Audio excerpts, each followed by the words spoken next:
Life's real test begins at 40, growth, loss, and the power of experience question. I'm currently in my early to mid-40s.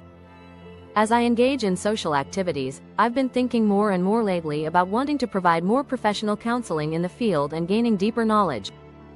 I remember some people saying that by the time you reach your 50s, it's too late to take the path of becoming a specialist. So I wonder, if I pursue expert-level study now in my 40s, even if it's late, can I still become a professional? Or instead, is it better for me to keep developing and exploring my current talents and skills rather than starting a whole new path? I'm unsure and seeking clarity. Answer: it's not that you can't become a professional in your 50s, but if you're starting from scratch, without the foundational steps, then it becomes very difficult to reach professional level status by that age. It's important to understand the full context of such statements. Becoming a professional typically requires building a foundation from a young age.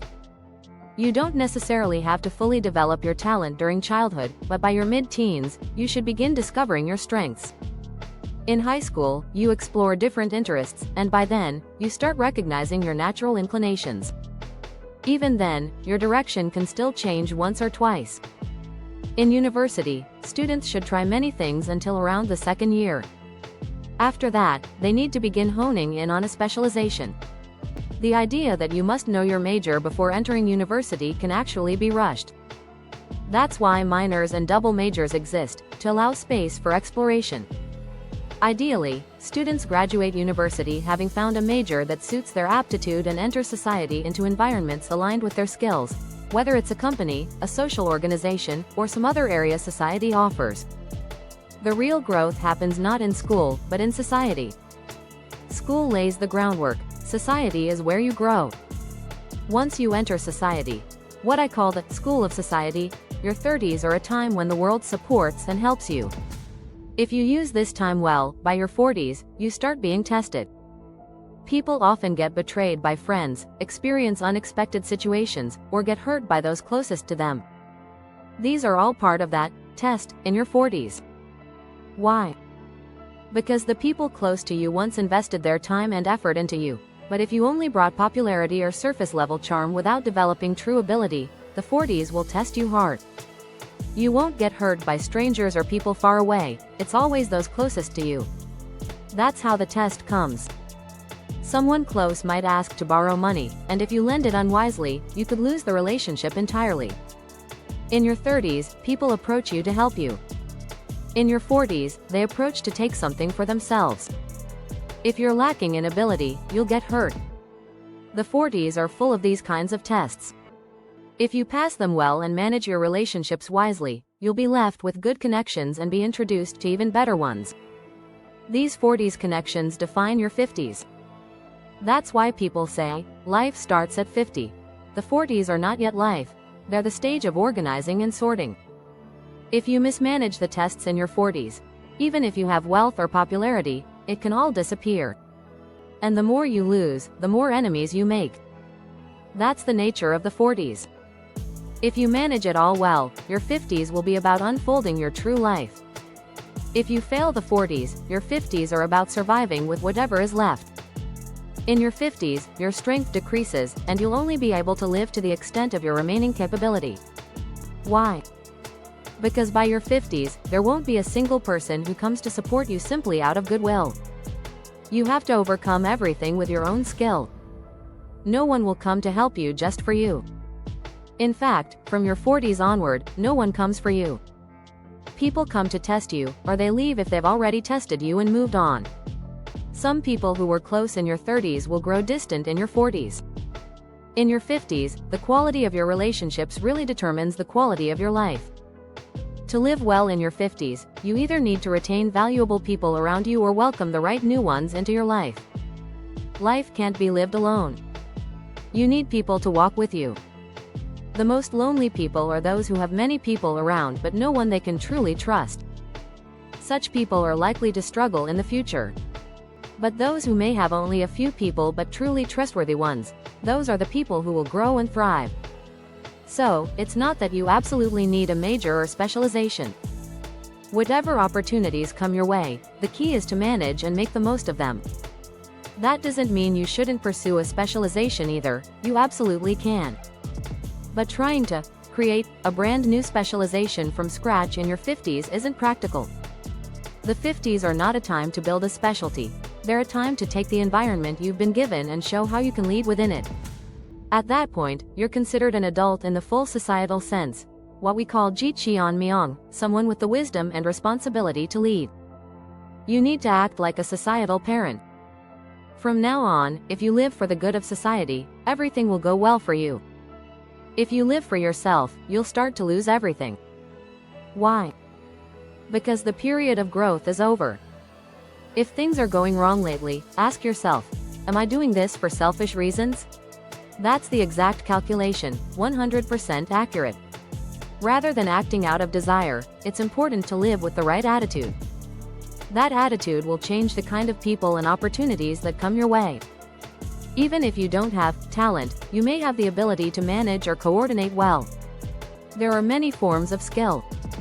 A specialist is someone who may become boxed into one narrow role, but people with general abilities, like those in sales or leadership, can interact with and utilize many fields. That is also a kind of talent. So, always have hope. You absolutely can do it. Question summary: I'm in my 40s and want to become a professional counselor. Is it too late to start studying seriously now? Or should I just build on the skills I already have? Key points from Master CHEON Gong's answer, simplified. 1. Becoming a professional requires a foundation. True professionals usually build their foundation from a young age. In your teens and early 20s, you explore your interests and begin discovering your natural strengths. School is only the beginning. Real growth happens in society, not in the classroom. 2. Your 40s are a time of testing. In your 30s, society supports you. But in your 40s, you are tested, through relationships, money, and unexpected events, often involving those closest to you. If you pass these tests, you keep meaningful relationships and open new doors for your 50s.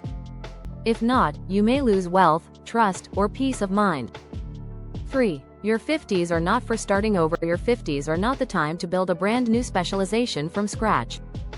They are a time to lead society and serve others, based on everything you've built so far. In your 50s, no one helps you just out of kindness. You must rely on your own abilities. 4. It's okay to grow from what you already have. You don't need a formal degree to be a professional. What matters is how well you manage and develop the talents and experience you already have.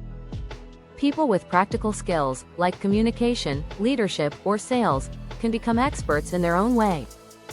In summary, it's not too late to become a professional in your 40s, but it will be hard without a strong foundation. It might be wiser to deepen the skills and gifts you already have, and apply them more meaningfully. Your 40s are about clearing tests and organizing your life, relationships, values, direction. If you manage this well, your 50s can be the start of your true life, a life of purpose, stability, and leadership. But if you pursue only personal gain in your 40s, you may lose what you've built. A promise. In late spring, in a quiet town on the outskirts of Seoul, 44-year-old Yoon-jae sat alone at a worn-out desk, letting out a deep sigh. Once a successful restaurant CEO, he now ran a modest counseling office, barely making ends meet. In his younger years, he had money, influence, and connections. He often said with confidence, "I know how to read people. That's how I made it this far." But as he entered his 40s, everything started to fall apart. A close friend borrowed money and disappeared. A trusted employee ran off with company funds. His business collapsed.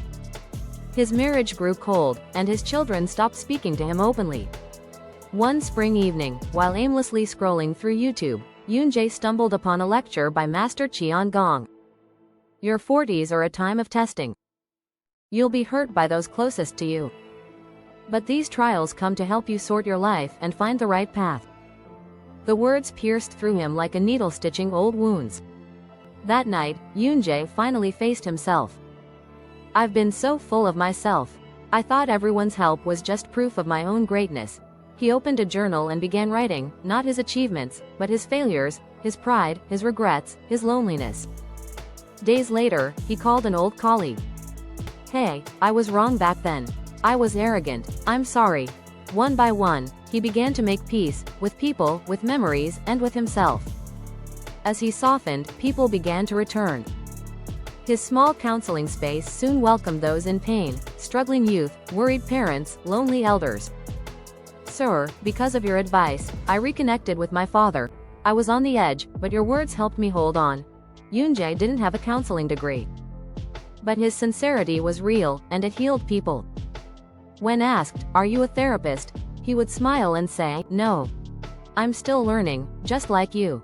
Maybe the only difference is, I've been hurt first." In the spring of his 50th year, Yoonjae stood on a small stage, giving a talk to a local group. They say life begins at 50. Now I understand why. Your 40s are for testing and letting go. Your 50s are for building something new, on cleared, honest ground. His wife sat in the back row, eyes glistening with tears. She knew. The man standing before her was wiser, warmer, and far more beautiful than the young man she had once married. After the talk, Yoonjae stepped down from the stage. His daughter ran up and grabbed his hand. "Dad, you were amazing." He held her hand tightly and smiled. And in that moment, he remembered the master's words, "Your true life begins not when you live for yourself, but when you live for others." And finally, Yoonjae was living his true life.